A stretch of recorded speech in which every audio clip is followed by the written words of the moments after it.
My dear students, अस्सलामु अलैकुम। I am Asif Moin. जैसा कि आप जानते हैं कि बी कॉम के एग्ज़ाम बिल्कुल करीब हैं और ऐसे स्टूडेंट्स हजरात और तालबात के जिन्होंने बी कॉम की तैयारी मुकम्मल तौर पर किसी मसरूफियात की वजह से नहीं की हो, चाहे वो उनका जॉब इशू हो या फिर उनकी कोई प्रॉब्लम, पर्सनली कोई प्रॉब्लम क्रिएट हो कि जिसकी बिना पे उन्होंने बाकायदा बी कॉम की क्लासेस लेने में अहम किरदार अदा नहीं किया हो, तो उन तमाम स्टूडेंट्स के लिए, उन तमाम तलबा और तालबात के लिए ख़ुसूसी तौर पर हमारी यानी सर आसिफ अकाउंटिंग मोटिवेटर की तरफ से क्रैश क्लासेस का आगाज़ किया जा रहा है। अब आपको परेशान होने की ज़रूरत नहीं है। आप घर बैठे बी कॉम पार्ट 1 अकाउंटिंग की तैयारी, जो कि 2 महीने बाद पेपर शुरू होने को है, उसके हवाले से बआसानी कर सकते हैं। हम आपको इस कम टाइम में मुस्तकिल आने वाले सवालात पर आपको कमांड हासिल करने की पूरी तरह से रहनुमाई करेंगे, और ताकि आप जो है जब पेपर देने जाएं तो बी कॉम पार्ट 1 में आने वाला पर्चा जो कि पेपर अकाउंटिंग का होगा, उसमें आपको किसी किस्म की जो है वो हेजिटेशन महसूस ना हो और आप बआसानी उस अकाउंटिंग के पेपर को करने के अहल साबित हों। तो आइए आज की वीडियो उन तमाम स्टूडेंट्स के लिए, चाहे वो मेल हों या फ़ीमेल हों, कि जिन्होंने अपनी बी कॉम की क्लासेस अपनी मसरूफियात की बिना पर या टाइम शॉर्टेज थी जिसकी बिना पर उन्होंने किसी इंस्टीट्यूट जाके ये क्लासें नहीं ली, तो उनके लिए आसिफ सर अकाउंटिंग मोटिवेटर की जानिब से ये क्लास दी जा रही है। और इंशाअल्लाह ताला इस कम टाइम में आपको जो है शॉर्ट तरीके से तमाम सवालात पर कमांड हासिल करने की जो है मुकम्मल तौर पर रहनुमाई दी जाएगी। तो आइए इस क्लास का हिस्सा बने। और आज का जो हमारा बी कॉम पार्ट 1 का टॉपिक है उसका नाम है डेप्रिसिएशन।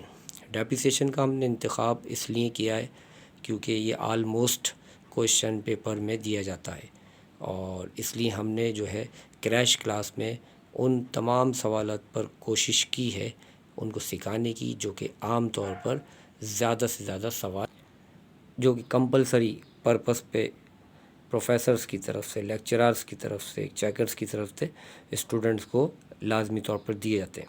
तो डेप्रिसिएशन का मतलब ये है कि एक चीज़ यूज़ हो जाए, यानी इस्तेमाल हो जाए, उसको समझ लीजिए उसकी जो है उसकी जो यूजिंग जो है इतनी हो जाए कि वो अब वो न्यू ना रहे, यानी किसी चीज़ का न्यू वैल्यू से मिनिमाइज़ होना डेप्रिसिएशन कहलाता है।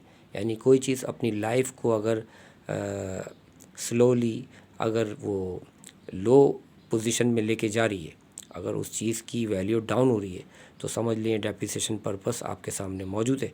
मिसाल के तौर पे हम कोई चीज़ इस्तेमाल करते हैं, तो जो चीज़ हमारे हाथों से इस्तेमाल हो रही होती है, चाहे वो हमारा कंप्यूटर हो या लैपटॉप हो या हमारी बाइक हो या हमारी कोई भी, चाहे वो खाने से मुताल्लिक चीज़ हो, चाहे वो पीने से मुताल्लिक हो या पहनने से मुताल्लिक हो, तो जब वो यूज़ होती है तो वो डेप्रिसिएशन का एक सबब बनती है। तो ऐसी सूरत में हम उसे डेप्रिसिएशन कॉल करते हैं।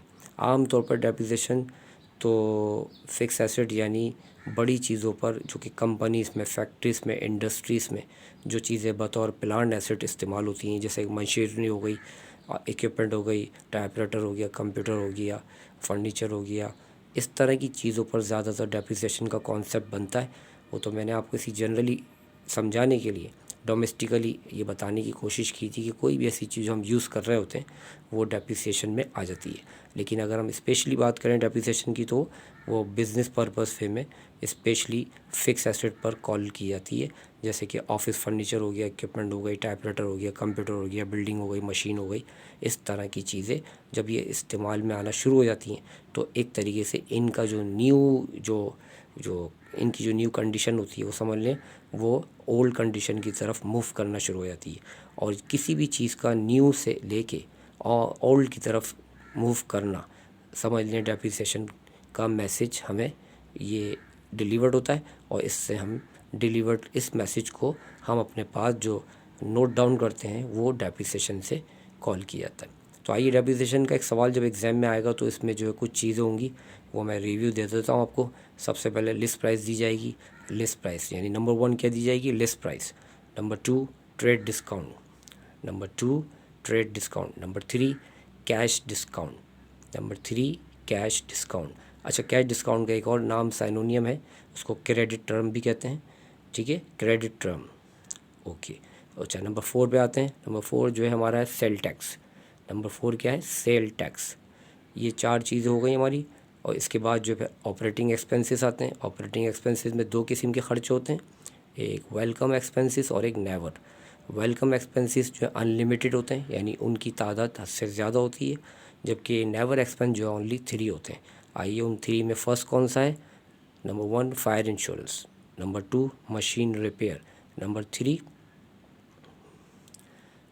Number 1 I repeat, number 1 fire insurance, number 2 machine repair, اور نمبر 3 لائسنس فیس.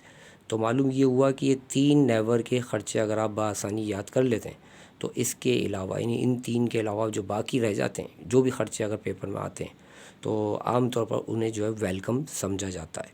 تو آسانی سی آپ یہ مثال ایک طریقے سے جیسے واول اور کانسوننٹ ہوتے ہیں انگلش میں, اگر ہم واول اے ای آئی او یو کو یاد کر لیں تو کانسوننٹ آٹومیٹیکلی خود ہی یاد ہو جاتے ہیں. اسی طرح اکاؤنٹنگ میں اگر ہم ویلکم ایکسپنسز یاد نہیں کر پا رہے کسی وجہ سے تو ہم جو ہے ایٹ فرسٹ کیا کریں گے؟ نیور ایکسپنسز کی لسٹ کو یاد کر لیں گے, ذہن نشین کر لیں گے, ریمائنڈ کر لیں گے اپنے پاس. تو اس طرح ہمارے ویلکم کے انلمیٹڈ ایکسپنسز ہماری مائنڈ میں جو ہے بآسانی پہنچ جائیں گی. تو یہ تو ایک سوال کا ریویو تھا. اس میں جو سوال میں دوبارہ ریوائز کر دیتا ہوں. سب سے پہلے لسٹ پرائسڈ ہوگی, پھر ٹریڈ ڈسکاؤنٹ ہوگا, پھر کیش ڈسکاؤنٹ اور کیش ڈسکاؤنٹ کا دوسرا نام کریڈٹ ٹرم, پھر اس کے بعد سیل ٹیکس, اور پھر یہ تمام 4 چیزیں مکمل ہونے کے بعد ایکسپنسز کا سلسلہ شروع ہوگا. ایکسپنس میں 2 قسم کے ایکسپنس ہوں گے, ایک ویلکم اور ایک نیور. نیور ایکسپنس اور ویلکم ایکسپنس کا مطلب میں ابھی آپ کو نہیں بتا رہا, ابھی تو میں صرف آپ کو جو ہے خاص باتیں جس طرح میں بتا رہا ہوں اسی طرح اپنے پاس آپ نوٹ ڈاؤن کرتے جائیے گا. تو خرچے 2 طرح کے ہیں, ایک ویلکم اور ایک نیور. نیور ایکسپنسز 3 ہیں جو کہ میں نے آپ کو بتائے تھے, دوبارہ بتا دیتا ہوں. نمبر 1 مشین ریپیئر, نمبر 2 لائسنس فیس, اور نمبر 3 فائر انشورنس. اچھا ان 3 کے علاوہ باقی جو بھی خرچے اگر ایگزام میں کسی بھی طرح سوال میں شو آف کیے تھے تو وہ ویلکم کال کیے جائیں گے. ٹھیک ہے جی, یہ ہمارے سوال کا ایک چھوٹا سا ریویو تھا.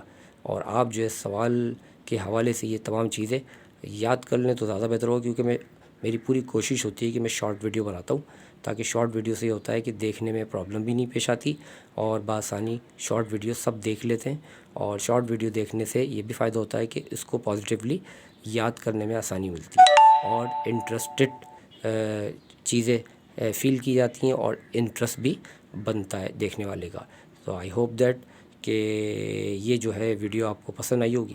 تو ان شاء اللہ تعالی ہم جو اپنی اگلی ویڈیو میں اسی بات کو آگے کنٹینیو کریں گے اور بتائیں گے کہ یہ جو ہم نے جو چیزیں بتائی ہیں ان کا استعمال آنسر میں کیسے کیا جائے گا. بہت شکریہ. Thank you very much.